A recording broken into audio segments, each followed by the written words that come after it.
கோலி talk Kollywood news. பீதியை கிளப்பி விட்ட நம்ம ஹிட்லிஸ்ட் நடிகை லக்ஷ்மி மேனன்.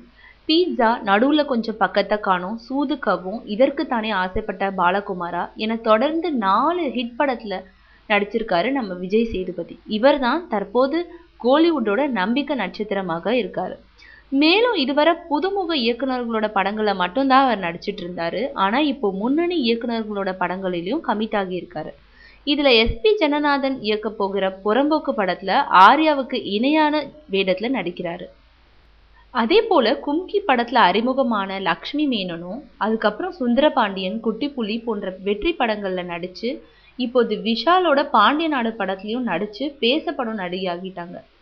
அதோட கேரளத்துல இருந்து வந்த நேரம் படம் மூலம் வேகமாக வளர்ந்து வந்த நஸ்ரியா நையாண்டி பட விவகாரத்தினால வேக தடையில சிக்கிட்டாங்க. இப்போது லக்ஷ்மி மேனன் தங்கு தடையில்லாம வேகமா ஓடிக்கிட்டு இருக்காங்க.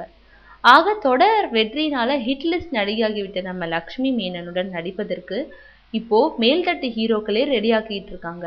அதனால முன்னணி நடிகைகள்னு சொல்லப்படுற நயன்தாரா, ஹன்சிகா போன்ற நடிகைகள் எல்லாமே லக்ஷ்மி மேனனோட அதிரடி வளர்ச்சி அவங்களுக்கு வரவேண்டிய புதிய படங்களுக்கு வேட்டு வச்சிடுமோன்னு பீதியில இருக்காங்க.